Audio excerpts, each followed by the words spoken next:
Welcome back to another episode of Archie Sonic Character Files as we explore the histories of the inhabitants on planet Mobius. In this episode, we take a look at the history of the legendary knight known as Sir Connery and the dark magical forces of Mobius. Time to take a look at some medieval-themed characters from the Archie Sonic Universe. That's right, before there was Sonic and the Black Knight, there was Sir Connery. Since there's not a lot to say about Sir Connery, I decided to throw in a bunch of one-shot villains that he has encountered in the past. So, Luke the Fox, this one's for you. We got our first glimpse of these characters in issue 42. Around this time, King Acorn has been rescued from the Zone of Silence, but it came at a cost. His body has been turned to crystal and is now left in a weak state. The Freedom Fighters tried various ways to cure him, such as using Sonic's special 1 billionth ring, regular power rings, and a Chaos Emerald, but nothing worked. The only other option they haven't tried yet was the Crown of Acorns, an ancient artifact possessing magical powers that belonged to the Royal Acorn family, but it went missing when the original Robotnik took over Mobius. After Sonic taps into the Power Ring's energy for some answers, he finds out that they can find the crown if they can find the Sword of Acorns. Knuckles volunteers to find the sword and promises Sally that the king will be restored. To start his quest, he has a brief encounter with Athair and the Ancient Walkers, who provide visions of creatures he will encounter on his journey, which leads us into issue 45. After getting some help from Merlin Prower, Knuckles heads off to a deserted section of the floating island known as the Forbidden Zone. There he encounters the evil sorcerer named Black Death and his partner, simply known as the Enchantress. She uses her magic on Knuckles to make him serve them in any way possible, and now the once guardian of the floating island has been reduced to being nothing more than a servant to the followers of dark magic. Fortunately, not all hope was lost, as in comes Sir Connery, the mighty crusader, to the rescue. Using his Sword of Light, he frees Knuckles from their spell, and the heroes manage to defeat Black Death and the Enchantress. After the battle, Sir Connery reveals to Knuckles that he was once a member of King Acorn's royal guards, until one day he was summoned by the Ancient Walkers to become their paladin. And after being gifted with the Sword of Light, he began his quest to rid Mobius of dark magic. Knuckles asks Sir Connery to join him on his quest to find the Sword of Acorns, but he refuses. As he leaves, he advises Knuckles to find Matthias Poe and Damocles the Elder, which leads us into the next issue. Knuckles searches through various caverns on the floating island, and eventually finds the two wizards. He is spotted by Matthias Poe, and the crafty wizard uses his magic to summon a metal golem to attack the Echidna. During the battle, Knuckles' mentor, Archimedes the Fire Ant, shows up to help Knuckles in defeating Poe. We also find out that Damocles the Elder is nothing more than a dummy, and after accidentally spilling some potions on it, it's revealed that this dummy was the Sword of Acorns all along. And so Knuckles' quest has come to an end, and heads back to deliver the sword to Sally. This would be the end of the evil wizards, but the next time we would see Sir Connery would be in the three-part story, The Darkest Storm, taking place in issues 162 through 164. After defeating the dark magic of Mobius, Sir Connery was assigned to protect Merlin Prower, as well as looking after an evil force known as Mammoth Moogle, who was imprisoned inside of a Chaos Emerald. They travel to Knothole to find Elias Acorn, have a brief visit with Tails, and later encounter the Destructix, who want to steal the Chaos Emerald containing their boss. Even so, he was not successful with his duties of keeping Moogle imprisoned, as the evil Mammoth would be released once the Ancient Walkers were destroyed by a corrupted Sword of Acorns. Things only got more crazy once Exus Nagus, the children of Arachnus, and the Destructix got involved.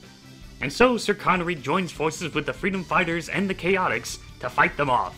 After a long battle, it all boiled down to a one-on-one fight against Mammoth Moogle, now powered up by the Sword and the Crown of Acorns. The two were equally matched, but the knight was able to have the upper hand, and with one final blow, he destroyed the artifacts with the Sword of Light. But alas, this final act costed Sir Connery his own life, and was reduced to nothing more than ashes.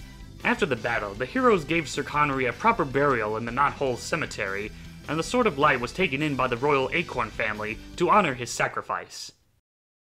And that concludes the history of Sir Connery and the dark magical forces of Mobius. Back in the days when Archie Sonic tried incorporating some medieval-themed elements of knights and sorcery. I think Sir Connery is okay. He's brave, noble, and takes his job seriously. Even so, this does cause a bit of a plot hole, like if his whole duty is to go around and destroying all of the dark magic on Mobius, then how the hell did he forget about Nagus? I mean, he's also a wizard that uses magic for evil and all that. I guess when he heard about the time Sonic and Tails were chasing after Nagus, he was like, well, that's their problem now. I'm going on vacation. Fare thee well. Despite the limited screen time, he has gone through some changes with certain details. Like in his first appearance, he's wearing some kind of fancy headpiece. In his second appearance, they decided to beef him up a bit, sporting a more traditional knight headgear, and rocking that sexy mustache and flowing hair. And before anybody says it, no, this particular design was not done by Ken Penders. He only made the first design. The second design was done by James Fry. It feels like this three-part story was the final issues of James Fry drawing Archie Sonic in his own style. He would update his artwork to make the characters look more like the standard Sonic style in future stories, like in the 2010 Free Comic Book Day special and the first half of issue 272. Sir Connery might look weird to some people. Personally, I think his second look is better. But it's understandable, as it's very rare to see horse characters in any official Sonic media. Out of all the creatures in the animal kingdom, I guess horses don't translate well into the standard Sonic style. And then there's his sacrifice, becoming one of the handful of characters we would see killed on screen.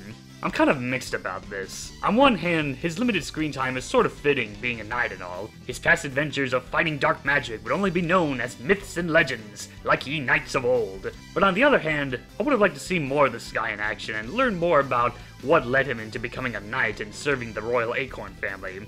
Maybe he would have become Elias Acorn's personal bodyguard if he survived. And I guess Ian Flynn just had no interest in continuing on with this character.